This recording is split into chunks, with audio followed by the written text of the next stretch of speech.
My husband's estate, valued at $80 million, along with this house, will be inherited by me as we have no children. My sister-in-law's demeanor is always a challenge to contend with. My name is Emma, a 45-year-old who works part-time. My husband and I are blessed with 2 sons, one a senior and the other a sophomore in high school. The elder one is currently preparing for his college entrance exams, aspiring to follow his passion for law. His ambition was ignited at a tender age, likely influenced by my brother Oliver, who is a seasoned lawyer. A few years back, Oliver established his own law firm, which my eldest son admires greatly.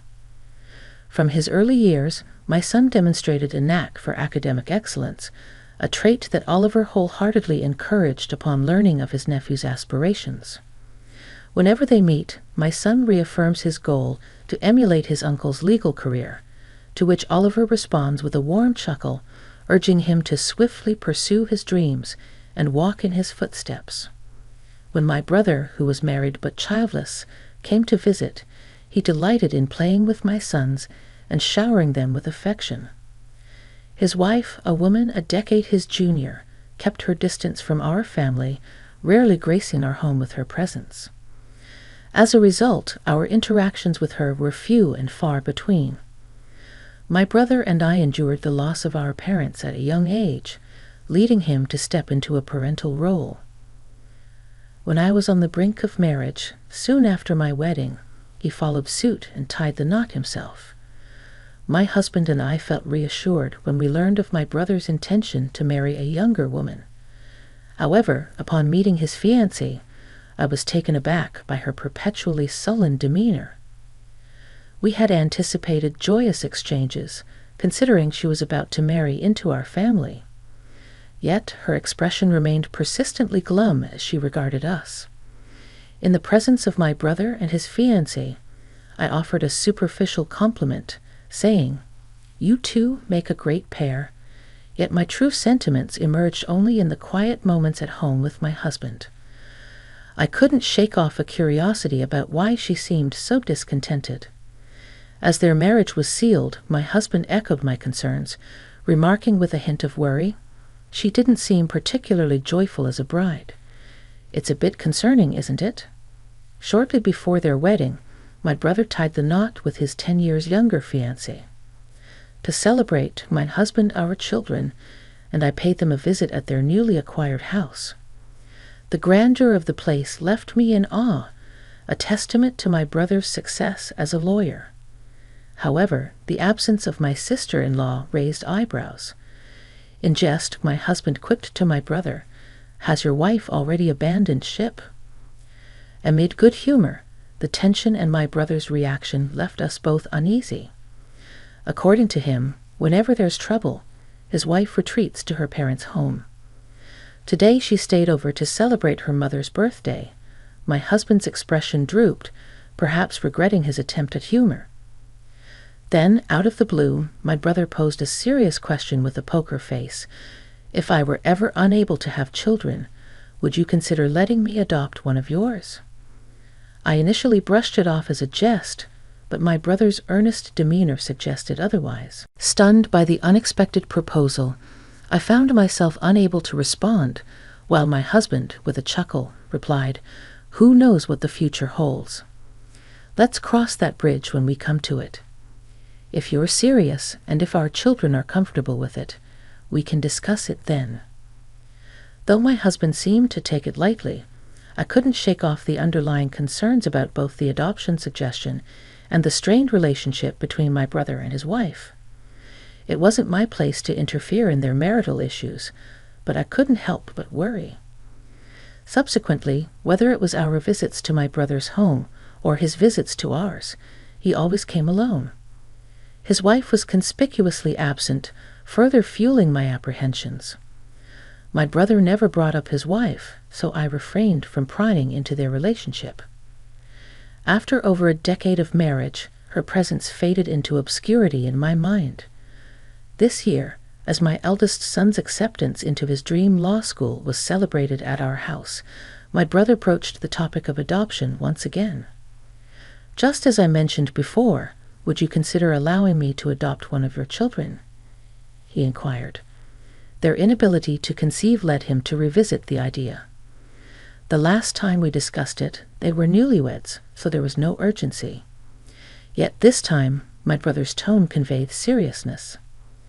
Despite the weight of the proposal, my husband's response was swift and nonchalant. Would you prefer our eldest son, considering his ambition to become a lawyer? He quipped. While my husband's manner seemed casual, I remained cautious, mindful of the profound impact such a decision would have on our sons' lives. Even though my brother, their uncle, would be adopting them, I couldn't shake the worry about my sister-in-law's potential treatment of my sons, who wouldn't be her own flesh and blood. Seeking reassurance, I cautiously asked my brother, "Is your wife on board with the adoption?" His response, accompanied by a wry smile, was somewhat comforting. "Don't fret over her." "We've discussed it already," he assured me. While I felt relieved knowing they had addressed the matter, the lingering uncertainties remained. I couldn't reach a decision immediately. Instead, I resolved to involve my sons in a discussion and let them weigh in, considering they were already in high school and capable of making their own choices. We left the matter unresolved that day, but a few days later, I received an urgent call from my brother's lawyer's office. They informed me that he had collapsed and was rushed to the hospital. Frantically, I made my way there, only to find the law firm staff anxiously awaiting news. It appeared my brother had suffered a stroke at work and was now unconscious. Once I arrived, the law firm staff departed, leaving me to confront the worrying situation alone. They'd also mentioned they couldn't reach my sister-in-law. I tried calling the landline but received no answer, and I didn't have her cell phone number. Eventually, my husband and younger son arrived, but still there was no luck reaching her. It was my younger son who stumbled upon a smartphone amidst my brother's belongings. With some effort, we managed to unlock it and begin searching for her contact details. When she finally picked up the call from that phone, her response was laced with anger. "I want you not to call again. I'll take legal action," she snapped. Attempting to convey urgency amidst her tirade, I interjected, "It's Emma, Oliver's sister. My brother has collapsed and is in the hospital." Her tone softened upon realizing it was me on the line. "Oh, I'm terribly sorry. I mistook you for Oliver." "You said he collapsed?" she inquired. After updating her on my brother's condition and the hospital he was admitted to, her response took a surprisingly casual turn. "I'm unable to come to the hospital right now due to prior commitments.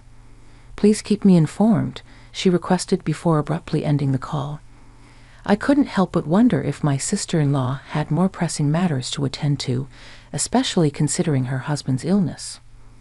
With the realization that she wouldn't be of any assistance, we resolved to care for my brother ourselves.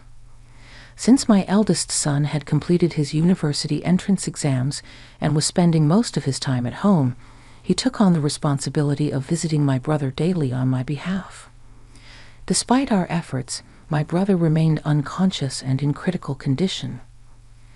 However, my sister-in-law never reached out or made an appearance at the hospital. Nearly a week after my brother was admitted, I made another attempt to contact her. This time she answered the phone promptly, her tone oddly cheerful.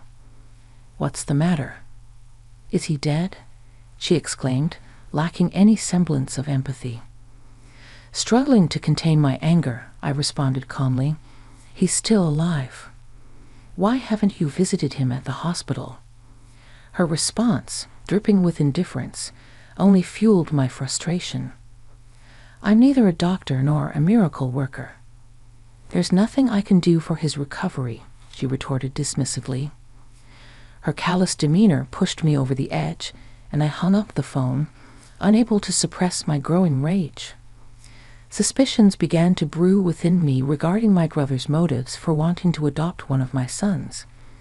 It dawned on me that perhaps he had resigned himself to the idea of not having children with his wife, indicating possible discord in their marriage.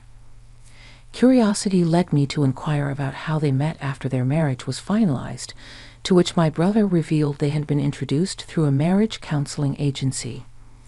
The revelation stirred a mix of emotions within me, especially the notion that my sister-in-law may have married my brother solely for the security of his profession as a lawyer and the promise of a comfortable life. This thought fueled my indignation further. But when I confided in my husband, his response cut deeper. If Oliver were to pass away in his current state, his wife would inherit the entire estate given their lack of children, he remarked callously. As my brother joined us to celebrate my eldest son's recent achievements and approached the topic of adoption, I couldn't shake the suspicion that perhaps this interest stemmed from considerations of inheritance rather than genuine familial intentions. I wished I could have reached a decision then and there, but the situation left me feeling powerless. After my brother's departure that day, I casually broached the topic with my two sons. To my surprise, my younger son expressed eagerness to be adopted, viewing it as a ticket to an easier life under Oliver's wing. Unlike his older brother, he seemed content to go with the flow, lacking clear aspirations for the future. I had anticipated my eldest son, who admired his brother, to follow suit, but his response caught me off guard. "I don't want to be adopted," he declared firmly. "As the eldest, it's my responsibility to take care of you, Mom and Dad." His words filled me with pride, yet I couldn't shake the feeling that my eldest son, with his ambition to become a lawyer, was the more suitable candidate for adoption. Although I longed to initiate the adoption process on behalf of my unconscious brother, circumstances thwarted my efforts. Despite my reluctance to claim any share of my brother's inheritance, I couldn't bear the thought of a single penny falling into the hands of my sister-in-law, who seemed to be eagerly awaiting his demise. I could only hold on to the hope of my brother's recovery, but it never came to fruition. Days later, he passed away, leaving me with the solemn duty of informing my sister-in-law.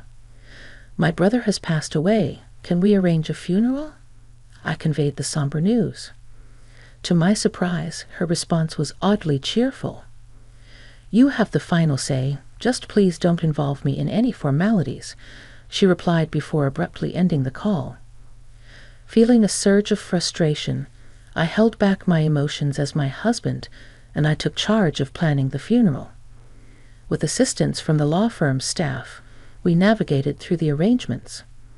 While my husband expressed concerns about the firm's future, my brother had already ensured its stability by entrusting its management to a capable individual. Thus, the firm would continue to operate seamlessly as a corporation. At the funeral, the turnout was overwhelming, with countless wreaths brought in to pay respects. The hall overflowed with mourners, a testament to the profound impact my brother had on so many lives.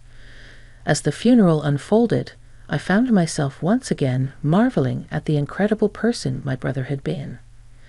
Alongside me, my son lent a hand in the solemn proceedings. However, his mood darkened upon witnessing the notable figures in attendance, presidents of major corporations, politicians, and other dignitaries. "I should have been the one adopted," he lamented bitterly. "I never realized how remarkable he truly was." My husband and I empathized with his sorrow, understanding the weight of his realization.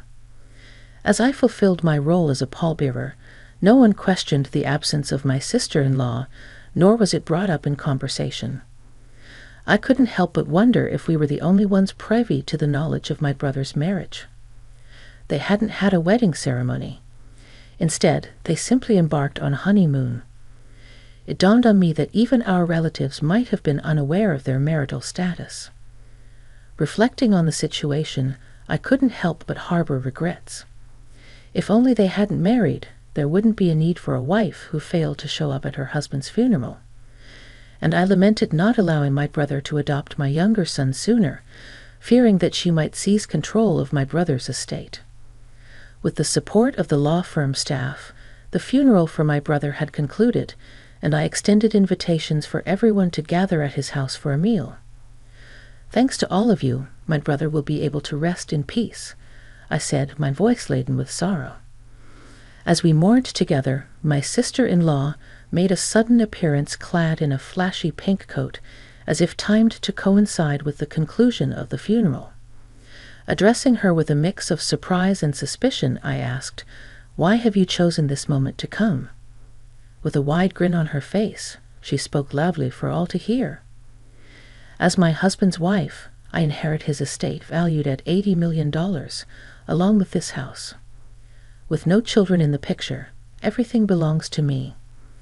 Her triumphant declaration prompted laughter from my brother's colleagues, leaving us puzzled by their reaction. My sister-in-law shot them a glare and scolded, "What's so funny? How rude!" Her smirk quickly faded when one of the lawyers interjected, "We are aware that you're officially divorced." The revelation hit me like a thunderbolt. "You were divorced?" I exclaimed incredulously. Upon hearing the news the day before my brother's collapse, glancing at my sister-in-law's visage, I saw a chilling expression etched across her features as she locked eyes with the individuals who had unveiled the truth. As she gritted her teeth, another lawyer interjected, "I'd also heard that you were ordered to pay alimony due to the affair that led to the divorce. It's unavoidable." Furious, my sister-in-law directed her glare at the lawyer who spoke, snapping, "I'm not obligated to pay alimony anymore. There's no one left to pay." Her words dripped with disdain, but she was swiftly rebutted by the legal expert. "The right to alimony also transfers upon inheritance, so you'll still owe it to Emma, the sole inheritor." It dawned on me for the first time that I was the sole inheritor of my brother's estate. With their divorce finalized and our parents no longer alive, I was left as the last remaining family member. She seemed to grasp the reality of the situation, her expression morphing into one of horror. As she locked eyes with me, prompting me to instinctively step back, yet her demeanor remained defiant as she resumed her tirade. "Don't I deserve half of the estate now that the divorce is settled?" A lawyer, looking dismayed, interjected, "Didn't Oliver provide you with funds upon the finalization of the divorce?" "I have the receipt certificate," another lawyer chimed in. "He also acquired a house prior to the marriage, so it isn't subject to property division." I found a sense of satisfaction in witnessing her being lectured by the lawyers, despite her protestations. She appeared to recall something and chuckled lightly as she continued, "There's still the life insurance. I should be the beneficiary."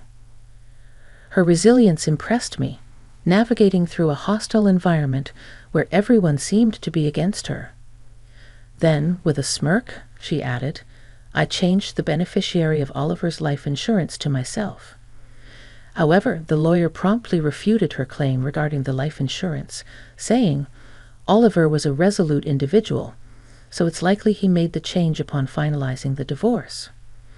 As I sifted through my brother's belongings, I stumbled on the life insurance policy, but my sister-in-law caught sight of it.